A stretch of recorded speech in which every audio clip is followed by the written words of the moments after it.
अस्सलाम वालेकुम वरहमतुल्लाहि वबरकातुह।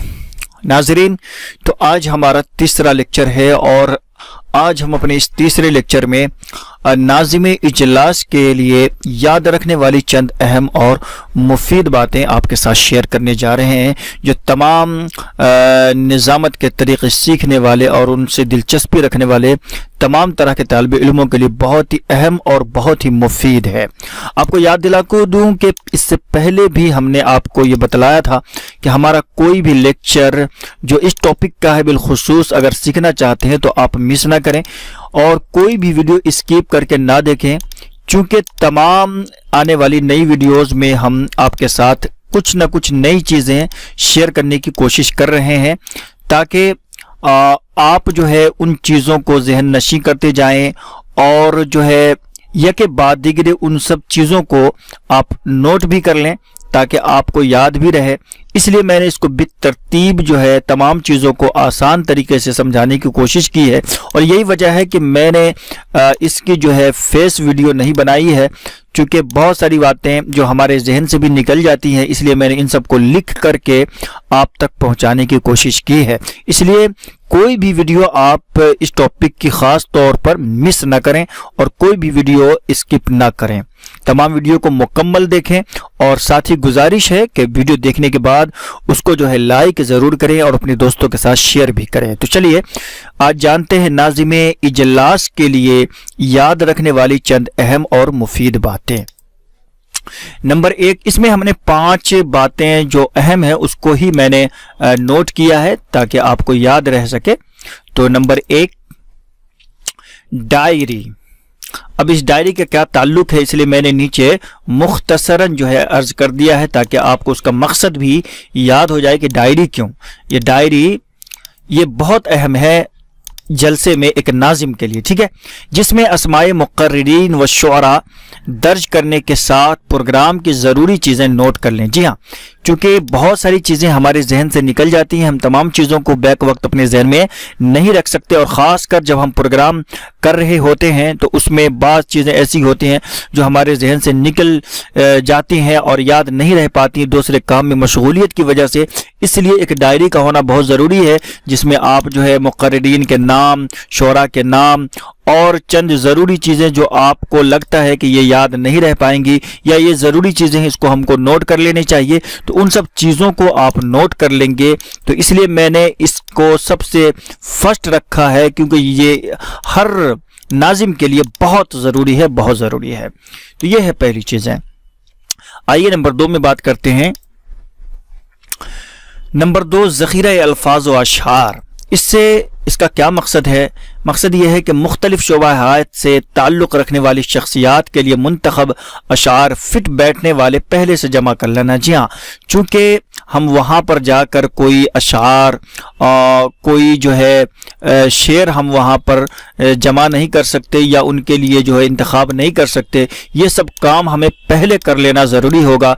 जितने भी शुअराए किराम आ रहे हैं और उनके टॉपिक और उनकी शख्सियत से के ताल्लुक़ से जो है उन पर फिट बैठने वाले अशार जो है हमको पहले से ज़हन नशी कर लेना है या लिख लेना है, ठीक है। तो ये भी बहुत ज़रूरी है एक नाज़िम इजलास के लिए। साथ ही अल्फाज से मेरी मुराद ये है कि उनके लिए आप कौन कौन से अल्फाज का इस्तेमाल करेंगे और कौन सा बेहतर लफ्ज़ होगा उनके हक़ में और उनकी शख्सियत के ऊपर फिट बैठने वाले।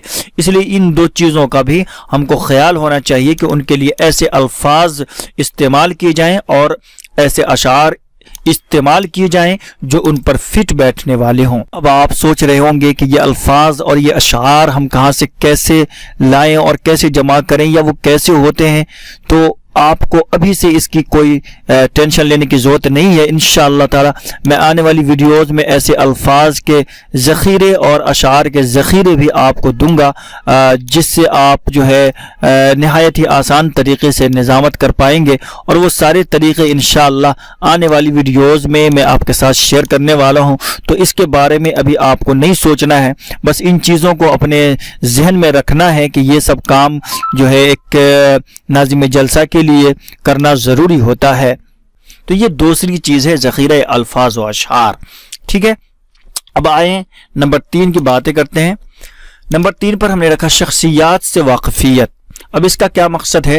اجلاس میں شرکت کرنے والی شخصیات مثلا علماء شعراء کے اسماء و القاب ما تخلص و رکنیت و سکونت سے واقفیت۔ جی ہاں، آپ وہاں پر جا کر کے کسی کا نام لکھیں، ان کی شخصیت لکھیں، ان کے القاب و آداب لکھیں، یا پھر ان کی رکنیت کیا ہے، ان کی سکونت کیا ہے، ان کا گھر کہاں ہے، ان تخلص کیا ہے، تو یہ ساری چیزیں آپ کو پہلے سے تیاری کرنی ہوگی۔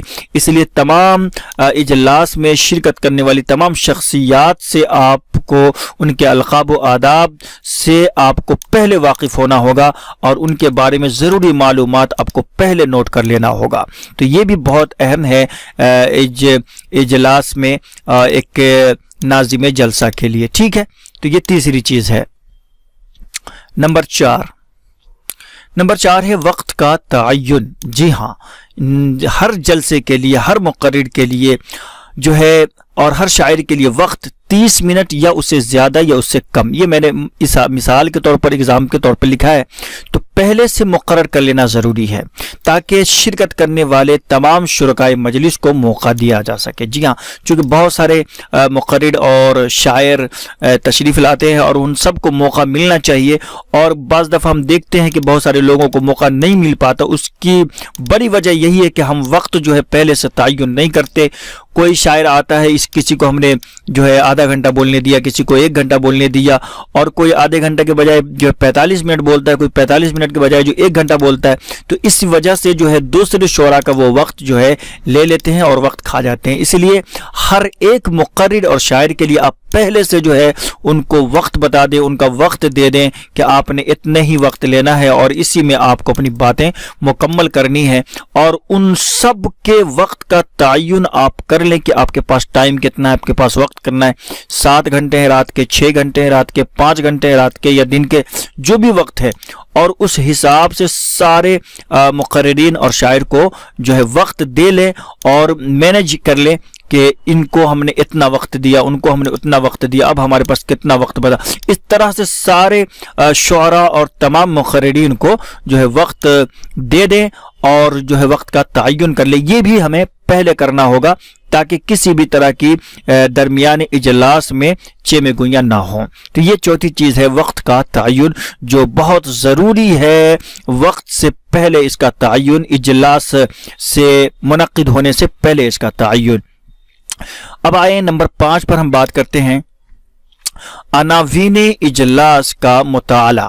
کیا مقصد ہے؟ اجلاس میں جن عناوین پر خطاب ہونا طے پایا ہے اس کی بھرپور تیاری کر لینا تاکہ تقریر کا مختصر اور جامع خلاصہ پیش کر سکے۔ جی ہاں، آپ نے شعراء کے لیے تو آپ نے شعر کہہ دیا، لیکن جو مقررین آ رہے ہیں ان کے لیے بھی تو ہمیں کچھ کہنا ہے، ان کے بارے میں، ان کے ٹاپک، ان کے عنوان کے بارے میں جس پر وہ خطاب کریں گے، اور خطاب کرنے کے بعد وہ جا رہے ہوں گے، تو آپ کو ایک مختصر اور جامع خلاصہ پیش کرنا ہوتا ہے تاکہ جو لوگ ابھی تک نہیں سن پائیں یا پھر مجلس میں رہ کر کے بھی اچھے سے جنہوں نے نہیں سنا یا جو لوگ بعد میں شرکت کیے ہیں، ان کو جو ہے آپ کے اس مختصر اور جامع خلاصے سے ان کو پتہ چل جائے کہ بندے نے ابھی کس ٹاپک پر خطاب کیا ہے اور ان کا موضوع کیا تھا، ان کا ٹاپک کیا تھا۔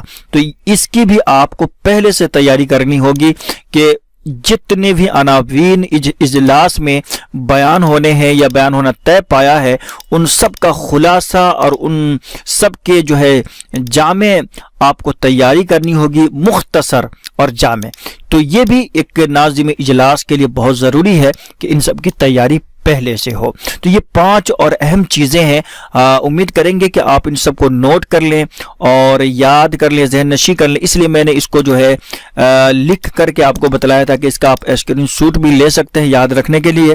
ویسے میں کوشش کروں گا کہ نیچے جو ہے ویڈیو کی ڈسکرپشن میں ان سب کو مختصراً میں لکھ دوں۔ تو ناظرین، اب ہے باری آپ کو اس ویڈیو کو لائک کرنے کی اور شیئر کرنے کی اور ہماری حوصلہ افزائی کرنے کی۔ تو ملتے ہیں انشاءاللہ ہم اپنے تیسرے چوتھے جو ہے لیکچر کے ساتھ اور ایک نئے ٹاپک کے ساتھ۔ جب تک اپنا خیال رکھیں۔ السلام علیکم ورحمۃ اللہ وبرکاتہ۔